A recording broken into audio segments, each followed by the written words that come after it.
T20 world cup 2024 में पाकिस्तान की शिकस्त के बाद एक बड़ी बहस ये शुरू हो गई है और दुनिया के साबिक बड़े बड़े क्रिकेटर्स इस बहस में शामिल हो गए हैं कि क्या बाबर आजम वाकई T20 के इतने अच्छे बैट्समैन हैं जितना उनको रेट किया जाता है।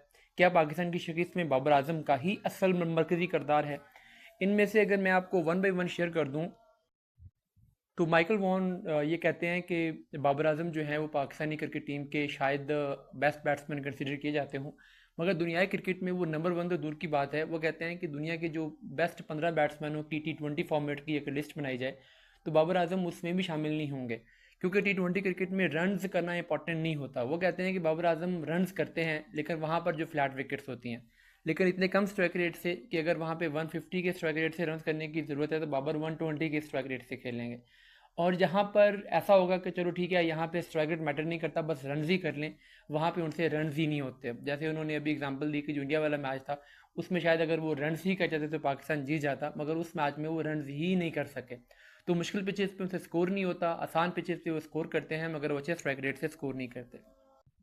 दूसरे एनालिस्ट जो इसमें हैं वो विक्रांत गुप्ता हैं। वो ये कहते हैं कि उन्होंने कहा कि मैंने रमीज़ राजा से मेरी बात हो रही थी तो मैंने उनसे ये पूछा कि अब बाबर और रिजवान की जोड़ी को तो आपने स्प्लिट किया था, तो अब फिर दोबारा से ये ओपनिंग करना क्यों स्टार्ट हो गया।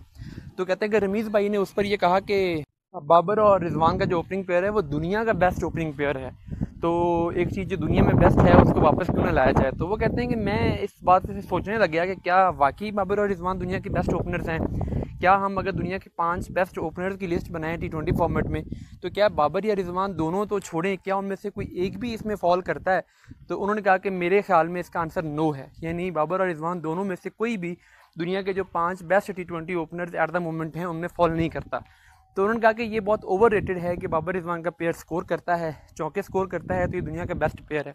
शायद एज अ पेयर उनकी एवरेजेस बहुत अच्छी हों मगर उनका इम्पैक्ट नहीं है। उन्होंने कहा कि वो जो अगर हम देखें जो ट्रेविस हीड या डेविड वार्नर का इम्पैक्ट होगा, जो क्विंटन डिकॉक और रीजा हैंड्रिक्स का इम्पैक्ट होगा, जो रोहित शर्मा का और विराट कोहली का इम्पैक्ट होगा, वो बाबर और रिजवान की जोड़ी का इम्पैक्ट नहीं होगा। तो इसलिए वो भी बाबर आजम के किरदार पे। फिर उन्होंने कहा कि बाबर आजम ने जो कप्तानी ली है, मैं जब वो कप्तान बने थे दोबारा तो उस टाइम पर भी मेरा ये ख्याल था कि बाबर आजम को अब कप्तानी नहीं लेनी चाहिए, क्योंकि बाबर आजम कुछ सर्टेन रीजंस की वजह से अगर एक दफ़ा कप्तानी से फारिग किए गए हैं तो वो रीजंस 2 महीने में तो करेक्ट नहीं हो सकती। इसका मतलब है कि बाबर आजम अपना टाइम पूरा कर चुके हैं। वैसे भी एक कप्तान का टाइम 3-4 साल का होता है, 3-4 साल के बाद वो उसके पास आइडियाज़, विजन, जो चीज़ भी हो उसने ट्राई कर ली होती है। तो अगर वो 3-4 साल में कामयाब नहीं हुआ तो वो अगले 3-4 साल में भी कामयाब नहीं होगा। तो उन्होंने कहा कि वही देखा फिर हमने कि बाबर आजम बिल्कुल क्लूलेस नज़र आया एज अ कप्तान।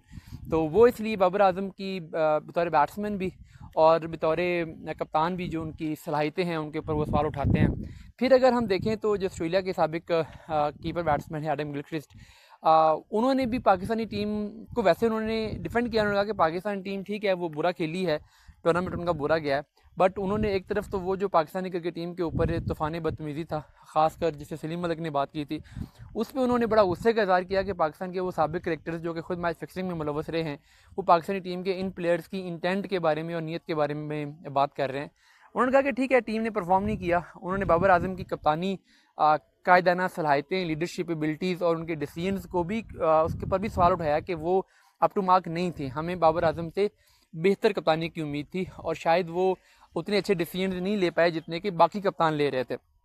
और उन्होंने ये भी कहा कि टीम क्लिक नहीं कर पाई पाकिस्तान की, और उसमें एक बड़ी वजह यह है कि पाकिस्तान की जो बैटिंग रिलायबिलिटी है वो बाबर आजम पे डिपेंड करती थी। और उन्होंने कहा कि बड़े इवेंट्स में आके बाबर आजम जो हैं वो थोड़े से कन्फ्यूजन का शिकार रहते हैं। उनके अंदर वो कॉन्फिडेंस नज़र नहीं आता जो कि विराट कोहली में नज़र आता था, जो कि सचिन तेंदुलकर में नज़र आता था, जो मैथ्यू हेडन में नज़र आता था, जो रिकी पॉन्टिंग में नज़र आता था, जो ब्रायन लारा में नज़र आता था। तो उन्होंने कहा कि बाबर आजम को as a batsman world events में ज़्यादा कॉन्फिडेंट होने की ज़रूरत है, अदरवाइज़ फिर वो उस तरीके से पाकिस्तान टीम के लिए कंट्रीब्यूट नहीं कर पाएंगे और वो बड़े प्लेयर्स की लिस्ट में शामिल नहीं हो पाएंगे।